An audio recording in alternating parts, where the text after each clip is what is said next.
శ్రీ మహాగణాధిపతయే నమ. ఐం మహాసరస్వత్యే నమ. శ్రీ లలితాంబికాదేవి నమ.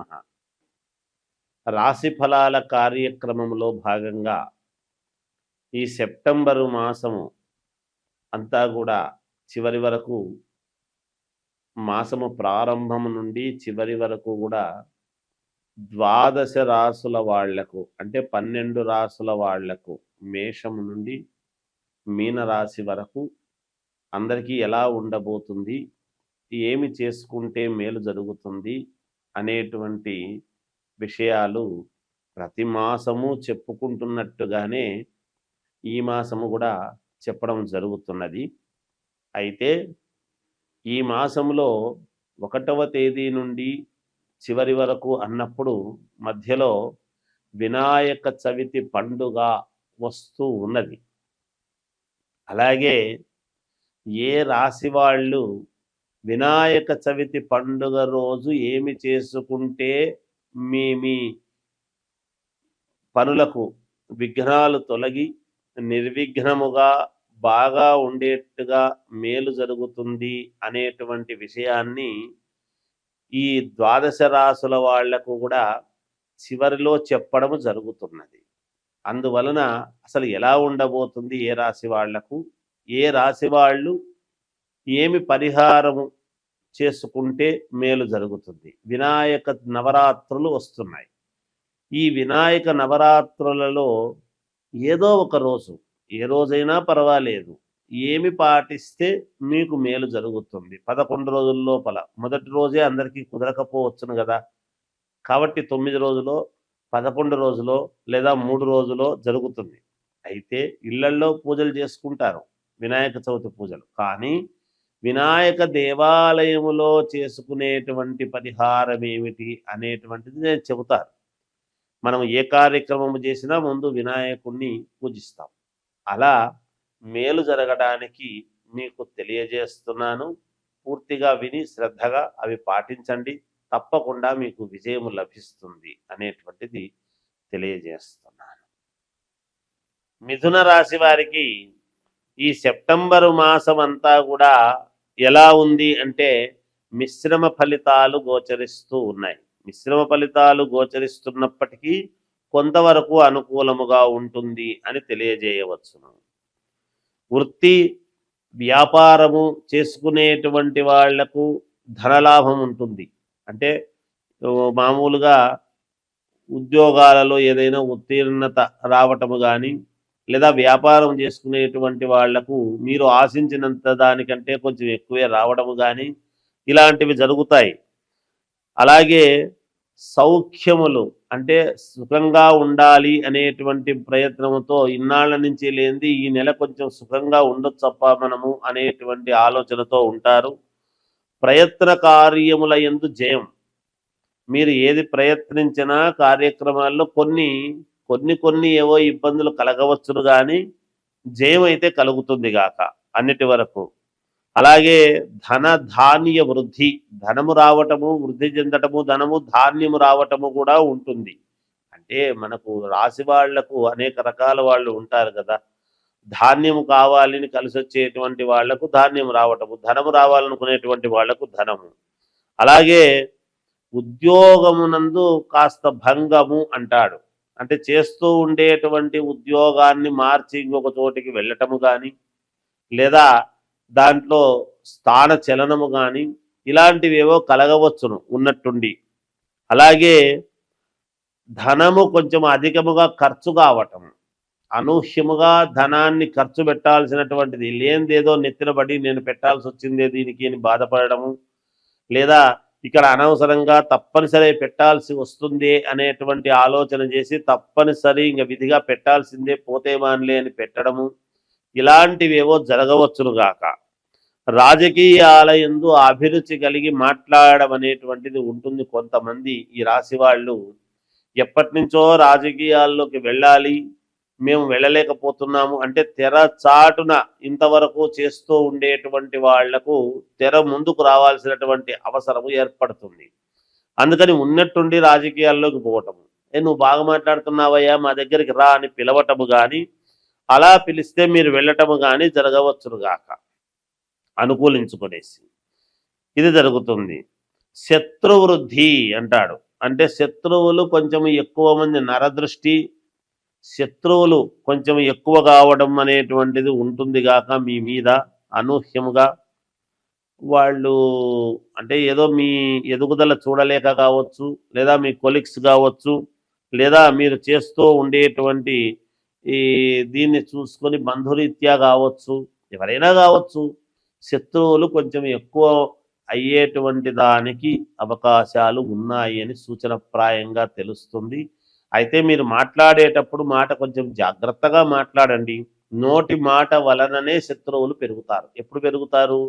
మనం ఏదైనా మాట్లాడుతున్నప్పుడు యథార్థము మాట్లాడితే యథార్థవాది లోక విరోధి అని అంటారు. అందువల్ల కొంచెం ఆచితూచి మాట్లాడితే శత్రుత్వం అనేటువంటిది ఉండకుండా ఉంటుంది. ఇంకా మెరుగైనటువంటి ఫలితాలు మీరు సాధించాలి, చేసుకోవాలి అనుకున్నప్పుడు ఈ వినాయక నవరాత్రులలో మీరు చేయాల్సినటువంటిది ఏమిటి అంటే 1.5 కిలో బియ్యము, ఒక ఎర్రటి వస్త్రము ఏదైనా తీసుకుని వినాయకుడి గుళ్ళో ఇవ్వండి. బ్రాహ్మలకు మేలు జరుగుతుంది గాక. జయోస్తు. భాద్రపద మాసము యొక్క విశిష్టత, వైశిష్ట్యం ఏమిటి అని మనం ఒక్కసారి చూసుకున్నట్లయితే, శ్రావణ మాసం అయిపోతూనే భాద్రపద మాసము వస్తుంది. భాద్రపద శుద్ధ చవితి వినాయక చవితి. ఆ వినాయక నవరాత్రులు 11 రోజుల 9 రోజుల అనేటువంటిది మనం చేయడం జరుగుతూ ఉన్నది వినాయక నవరాత్రులు.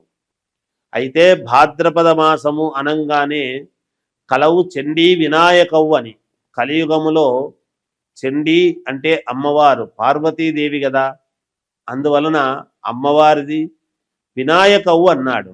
అంటే వినాయకుడు. మనం ఏ కార్యక్రమము చేసినా, ఏ పూజ చేసినా, ఏది తలపెట్టినా ముందు గణపతి పూజ చెయ్యందే, ముందు గణపతి స్మరణ చెయ్యనిదే మనం ఏది చేయటానికి లేదు. ఎందుకంటే దేవతలు కూడా గణపతికి ప్రథమ గణాధిపత్యం అనేటువంటిది ఇచ్చారు. కాబట్టి మనము కార్యము ఏది తలపెట్టినా అది నిర్విఘ్నముగా సాగాలి అంటే అందుకని వినాయకుడి యొక్క మననం మనం చెయ్యాలి.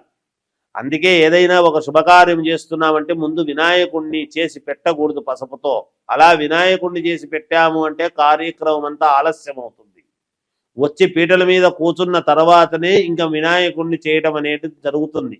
ఇది మనం గుర్తుంచుకోవాలి. చాలామంది పూజారులు కావచ్చు, పౌరోహితులు కావచ్చు ఇది పాటిస్తారు చాలామంది.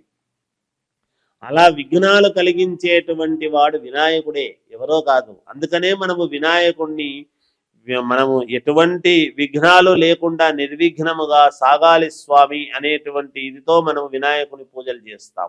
అటువంటి వినాయక నవరాత్రులు అనేటువంటివి మనము జరుపుకుంటూ ఉంటాము ఈ యొక్క ఇదిలో. తర్వాత ఈ నిమజ్జనము అది అయిన తర్వాత వెంటనే మహాలయ పక్షాలు ప్రారంభమవుతాయి 18వ తేదీ నుండి. మహాలయ పక్షాలు అంటే ఆ పక్షమి 15 రోజులు మనం ఏమి చేయడానికి ఉండదు. మహాలయ పక్షాల్లో అంటే పితృకార్యక్రమాలు అవి చేసుకోవటానికి చాలా ఉపయోగపడతాయి. అంటే పొరపాటున గనక మనం ఎప్పుడైనా పితృకర్మలు చేయకపోతే, లేదా పితృదోషాలు ఉండేటువంటి వాళ్లకు వంశపారపర్యముగా మేము ఎంత కష్టపడుతున్నా మాకు బాగా జరగడం లేదు గురువు గారు, ఏమి దోషం ఉందో ఏమో, మా జాతకాల్లో మేము అన్నీ చూపించుకున్నాము, మరి ఎందుకో మేము ముందుకు వెళ్ళలేకపోతున్నాము, మేము ఈ వ్యాపారంలో కలిసి రావడం లేదు, ఈ ఉద్యోగంలో నాకు ఇబ్బందిగా ఉంది, లేదా ఇది జరగడం లేదు అని వస్తారు. చాలా మందికి పితృదోషాలు అనేటువంటివి ఉంటాయి. ఈ పితృదోషాలు అనేటువంటివి ఎక్కడి నుంచి వస్తాయంటే మనము చేసేటువంటి పనులు మన పిల్లలకు రావటం అనేటువంటిది జరుగుతుంది. అందుకనే మనము పుణ్యము చేస్తే పుణ్యము పిల్లలకు వస్తుంది, మనం ఏదైనా ఇబ్బందులు చేస్తే ఇబ్బందులు పిల్లలకు వస్తాయి. అది గమనించాలి. అది అలాంటి పితృదోషాలు అవి ఉండి వాటి వలన ఎవరెవరికి ఎటువంటి పితృదోషాలు ఉన్నాయి ఏమిటి అనేటువంటి వాటి పరిహారాలు చేసుకోవటానికి మనము జీవితంలో ముందుకు వెళ్ళటానికి ఆ మహాలయ పక్షం అనేటువంటివి మనకు చాలా వరకు మేలు చేస్తుంది. అటువంటి సమయంలో గనక దోషాలు పోవడానికి గనక మనం చేసుకున్నాము అంటే మన జీవితంలో ఎన్నో కోట్ల రెట్లు మేలు జరిగే అవకాశం ఉంటుంది. ఎప్పటి నుంచో బాధపడుతుండేటువంటి బాధలన్నీ కూడా తొలగిపోయి మేలు చేసుకోవచ్చు. అయితే ఎటువంటి పరిహారాలు గురువుగారు అని అనవచ్చును. అయితే ఎవరి జాతకాన్ని బట్టి వాళ్ళకు పరిహారాలు ఉంటాయి, ఎవరి స్థితిగతులను బట్టి వాళ్ళకు పరిహారాలు ఉంటాయి. అంటే స్థితిగతులను బట్టి పరిహారాలంటే డబ్బు గురించి అని కాదు, జాతక స్థితిగతులను బట్టి, జాతకములో ఉండేటువంటి నవగ్రహ స్థితిగతులను బట్టి నేను చెబుతున్నాను. ఆస్తిపరుడైతే ఎక్కువ ఉంటుంది, ఆస్తి లేని వాళ్ళకైతే తక్కువ ఉంటుంది అని ఆ ఉద్దేశ్యంతో అనడం లేదు. అంటే ఉన్న గ్రహస్థితులను బట్టి, వాటి యొక్క కర్మ ఫలితాలను బట్టి, పితృదోషాలు ఎటువంటి ఉన్నాయి ఏమిటి అనేటువంటిది చూసుకొని ఎటువంటి దోషాలను మనము పోగొట్టుకుంటే మేలు అనేటువంటి దానికి మహాలయ పక్షాలు ఉన్నాయి. ముందు వినాయకుడి యొక్క పూజలు జరుగుతూ ఉన్నాయి, నవరాత్రులు. ఇవి రెండూ కూడా భాద్రపద మాసములో రావటము విశేషం. ఎప్పుడూ కూడా భాద్రపద మాసంలోనే వస్తాయి, దీంట్లో పెద్దగా ఏమీ ఆలోచన ఏమి లేదు. అంటే పౌర్ణమి వరకు చూడండి, భాద్రపద శుద్ధ పౌర్ణమి వరకు వినాయకుడి యొక్క వ్యవహారాలన్నీ కూడా నడుస్తాయి. ఆ తర్వాత పౌర్ణమి తర్వాత నుంచి మహాలయ పక్షాలు మళ్ళీ అమావాస్య వరకు ఉంటాయి. ఆ తర్వాతనే మనకు ఏమిటి అంటే మళ్ళీ నవరాత్రులు, అమ్మవారి నవరాత్రులు. అందుకే నేను మొదట్లోనే కలవు చండీ వినాయకవు అన్నాను. అమ్మవారి నవరాత్రులు అంటే మొదట కొడుకువి నవరాత్రులు, తర్వాత తల్లికి నవరాత్రులు. వీళ్ళిద్దరికే నవరాత్రులు. పేరు ఏది పెట్టినా గుప్త నవరాత్రులని ఇవన్నీ కూడా తర్వాత మళ్ళీ మనం చెబుతాం మామూలుగా. అవి ఏవి పెట్టినా ప్రాధాన్యత ఏమిటి అంటే గణపతి నవరాత్రులు, ఈ దసరా శరన్నవరాత్రోత్సవాలకు అమ్మవారి నవరాత్రులు. అందుకే తల్లి కొడుకు, ఇంట్లో పెద్ద కొడుకు ప్రతి వాళ్లకు కూడా పెద్ద కొడుకు వినాయకుడితో సమానమే, చిన్న కొడుకు సుబ్రహ్మణ్య స్వామితో సమానమే. అదేమిటి గురువు గారు ఒకవేళ 3-4 కొడుకులుంటే అని అనుకోవచ్చు. నేను మాట వరుసకే చెప్పాను పెద్ద కొడుకు వినాయకుడు లాంటి వాడు అని. ఎందుకంటే బరువు బాధ్యతలు వినాయకుడికి తెలిసినంతగా ఎవరికి తెలియదు. అందుకని ఆయనకు మనము ఆరాధించడంలోనే మన బరువు బాధ్యతలన్నీ కూడా తొలగాలి, మేలు జరగాలని కదా మనం పూజిస్తాం. అందువల్ల చెప్పాను. ఈ భాద్రపద మాసాన్ని అందరూ కూడా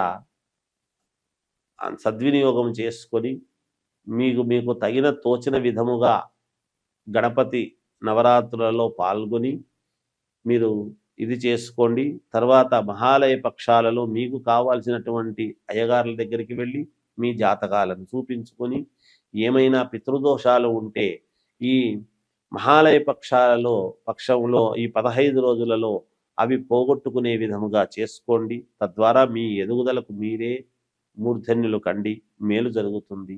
జయోస్తు.